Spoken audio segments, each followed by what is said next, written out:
agenda sidang perkara nomor 327 garing PIT B garing 2025 garing PN MND. Tadi agendanya agenda pemeriksaan keterangan saksi Ade Charles atau saksi meringankan bagi terdakwa. Ada 2 orang saksi yang dihadirkan tadi. Yang pertama Bert William Wati, umurnya 83 tahun. Kemudian yang kedua Bapak Ishak Utumoy Jawaria. Mereka memberikan keterangan mengenai asal-usul tanah yang dilaporkan diserobot oleh keempat orang terdakwa. Kemudian ada keterangan-keterangan mengenai pernah adanya laporan pidana yang sudah diajukan oleh Mumu CS dan gugatan yang diajukan oleh Mumu CS, yang semuanya tidak bisa membuktikan bahwa Mumu CS secara mutlak sebagai pemilik dari tanah itu. Ya. Kemudian ada juga dibahas mulai mengenai surat pelepasan hak yang diterbitkan oleh yang sekarang disebut sebagai Menteri Agraria, yang dulu masih di bawah Departemen Dalam Negeri, yaitu Kepala Bidang Agraria atas nama Bupati telah pernah menerbitkan surat pelepasan hak atas tanah bekas Egendom Purponding di Desa Sia atas nama Van Essen, dilepaskan kepada David Girot dan kawan-kawan yang telah menduduki dan mengolah tanah tersebut. Surat pada bulan Februari bulan Februari tahun 1962. Jadi ternyata tanah itu ya sebelum diterbitkan sertifikat oleh Badan Pertanahan tahun 1995, terlebih dahulu sudah ada produk juga dari Badan Pertanahan yang dulu Departemen Agraria di bawah naungan Departemen Dalam Negeri, Biro Agraria di bawah naungan Departemen Dalam Negeri. Jadi dahulu di tahun 1962 bulan Februari sudah pernah dikeluarkan surat pelepasan hak oleh Kepala Biro Agraria ya, yang namanya Wenas NJL Wenas.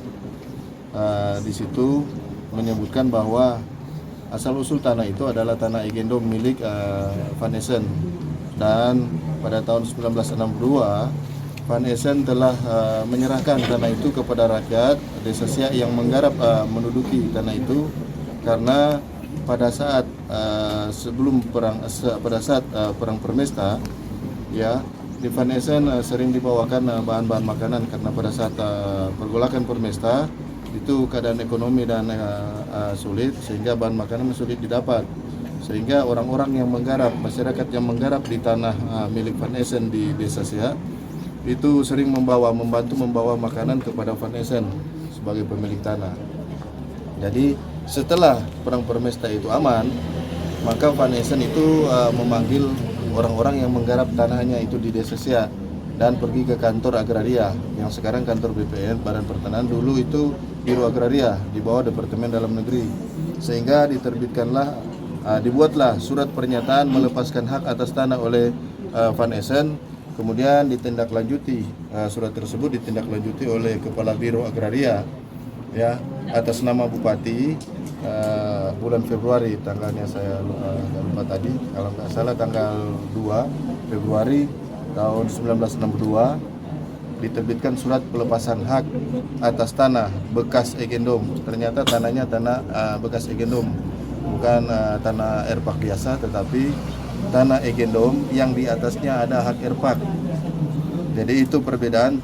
Kalau tanah erpak biasa itu hanya hak usaha, itu bisa ada berbagai, bisa tanah erpak itu milik orang lain atau bisa milik sendiri. Tetapi yang diperdebatkan ini sampai sekarang dipersoalkan asal usulnya adalah tanah Egendom, di atasnya ada hak erpak. Tanah Egendomnya adalah tanah milik dari Van Essen, kemudian diserahkan atau dilepaskan haknya oleh Biro Agraria atas nama Bupati pada tanggal 2 Februari 1962. Kemudian dari situlah masyarakat Desa Siak menduduki secara terus-menerus ya tidak ada pihak dari Mumu CS yang mengelola menduduki tanah itu sejak tahun 62 sampai pada tahun 95 tiba-tiba ada diterbitkan sertifikat hak milik atas nama Mumu CS 3 sertifikat yang sekarang yang pada saat itu ketika sertifikat diterbitkan masyarakat tetap mengelola dan menduduki. Nah karena Mumu CS tidak bisa menduduki tanah itu ternyata Mumu CS pernah melaporkan secara pidana juga kepada masyarakat yang menduduki tanah-tanah itu termasuk yang sekarang dijadikan terdakwa juga Jimmy Girot ya. Nah pada saat tahun 99 itu putusan pidana yang dilaporkan oleh Mumu CS itu semua terdakwa masyarakat yang menduduki mengelola itu ya tidak terbukti melakukan perbuatan menyerobot sehingga putusannya bebas, semuanya bebas. Ya dalam amar putusan memang disebutkan bahwa semua terdakwa dinyatakan bebas dengan pertimbangan hukum bahwa ternyata terbukti dalam persidangan Mumu CS tidak bisa membuktikan kalau mereka membeli tanah itu ya berdasarkan akta Erbak tahun 1953 bertentangan dengan bukti lain yang mereka sebutkan ya mereka beli tahun 50. Jadi ada perdebatan pertentangan di dalam persidangan pada tahun 99 itu sehingga hakim memutus bahwa Mumu CS tidak bisa membuktikan bahwa tanah itu mutlak milik mereka dengan membeli kepada Vanessa tahun 53. Tapi memang benar ternyata ada surat dari Departemen Biro Agraria tahun 1962 ada surat pelepasan hak terhadap tanah-tanah itu.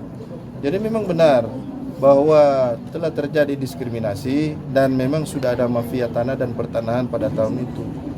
Ya, tadi malam kemarin kami sudah melaporkan ada pemalsuan surat. Ya, ada pemalsuan surat yang kami sudah laporkan yang digunakan oleh Kepala Badan Pertanahan Kabupaten Minahasa. Kami menyebut dia menggunakan surat palsu pada saat proses penerbitan sertifikat. Kalau kami melaporkan si Kepala Desa Malalayang yang membuat itu sudah meninggal. Yang kami laporkan adalah si pengguna surat palsu itu pada saat mereka melakukan pendaftaran dan menerbitkan sertifikat. Karena surat-surat keterangan dan konversi yang dibuat tanah ada di Desa Siak, tetapi surat keterangan yang dibuat konversinya terbitan dari Desa Malalayang 2. Ada salah satu surat yang dipakai untuk itu di dalam konversi yang kami sudah pastikan itu adalah surat palsu, isinya palsu dan itu sudah kami laporkan, sudah ada tanda bukti terima laporan. Ya, berikut juga mengenai keterangan palsu dari Jimmy Wijaya dan Rasya Wijaya kami sudah laporkan juga, sudah ada bukti tanda laporan.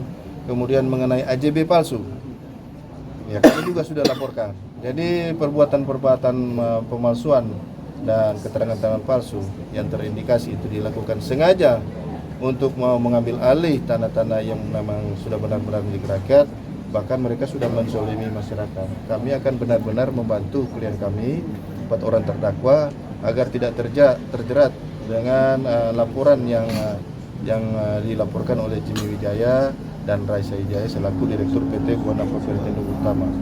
Jadi dalam persidangan tadi memang sangat ulet, kurang lebih 2 jam keterangan saksi dan di situ sudah terbuka seluas-luasnya sebagaimana yang ada di hasil persidangan tadi. Rekan-rekan juga ada yang merekam saya lihat, sehingga tidak ada satupun yang terlepas, tidak ada satupun yang bisa dilewatkan.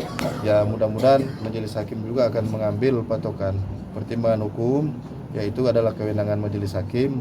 Tetapi kami sangat berharap semua hasil persidangan, semua fakta persidangan kan rekan-rekan media sudah meliput, ya sudah merekam.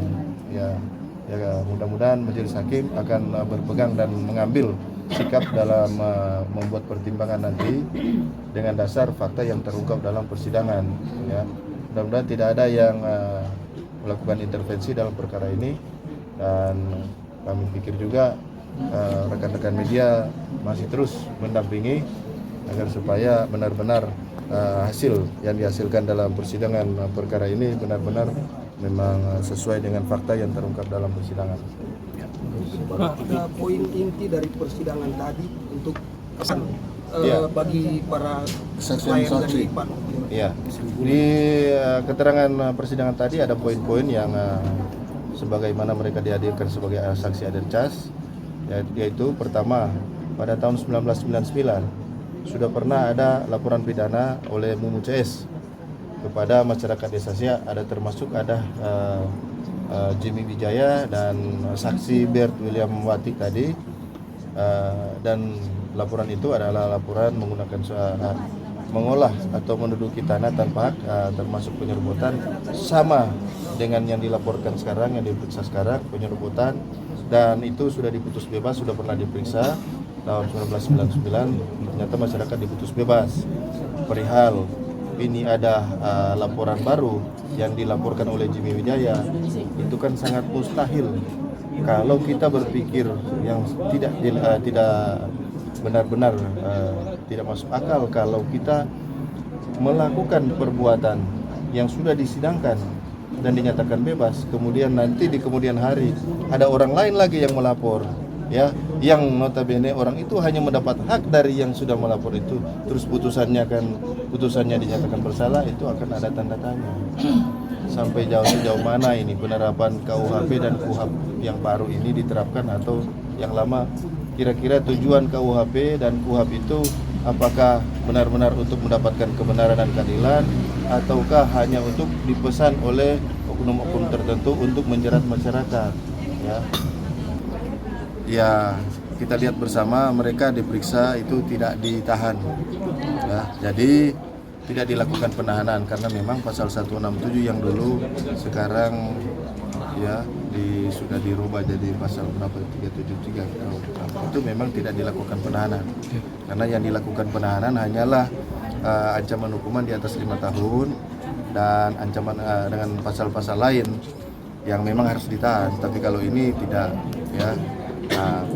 Terus poin yang menguntungkan kami tadi itu bahwa ada terungkap dalam persidangan dengan keterangan saksi bahwa tanah itu memang sudah diserahkan oleh Van Essen kepada masyarakat, bukan dijual kepada Mumu CS. Ya, itu ditandai dengan adanya putusan tahun 1999. Itu Mumu CS tidak bisa membuktikan kalau tanah itu mereka beli dengan baik dan benar. Sedangkan pada perkara nomor 515 Perdata tahun 2021 ada bukti-bukti yang dihadirkan di dalam persidangan sehingga dijadikan pertimbangan hukum, yakni ya mengenai surat pelepasan hak atas tanah, yang ternyata tanah itu bukan dijual kepada Mumu CS tetapi dilepaskan hak kepada masyarakat. Nah, itu yang perlu dipertanyakan. Sertifikat yang diterbitkan tahun 1995 itu sampai di mana keabsahannya? Sampai sekarang masih ada proses tindak lanjut atas gugatan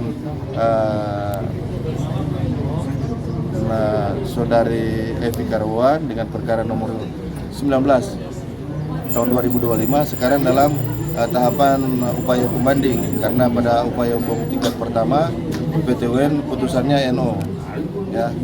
Jadi ada cacat formil yang kami pikir itu bukan cacat formil, sehingga kami ajukan lagi upaya hukum banding.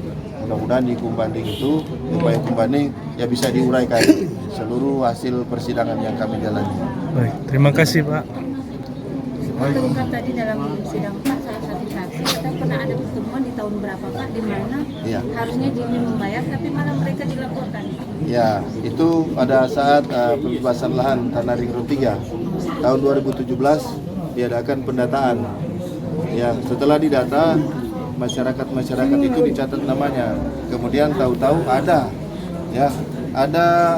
oknum yang mengakui sebagai pemilik tanah dengan alasan katanya pengikatan jual beli, yang kita tahu bersama kalau hanya pengikatan jual beli itu yang dijadikan dasar alasan itu bukan merupakan dasar alasan, karena belum ada peralihan hak dan itu bukan dinyatakan sebagai alasan untuk kepemilikan.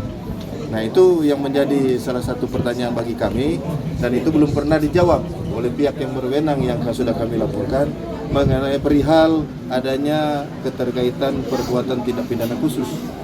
karena pembayaran tanah pada saat itu dilakukan pada saat ada proses perkara di pengadilan, uang konsinyasinya dicairkan.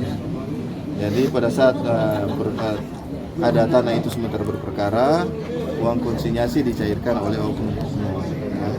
Oke. Kemudian mengenai perkara mediasi yang tahun 2018 itu, ya sudah dipanggil oleh ketua pengadaan tanah di kantor Kanwil BPN Sulut. Ya, para masyarakat yang hadir termasuk saksi tadi, kemudian terdakwa Jimmy Girot hadir juga dalam mediasi yang membahas mengenai kepemilikan. Ya, kita tahu bersama kalau sudah ada mediasi mengenai kepemilikan, itu tanah berarti masih dalam keadaan sengketa.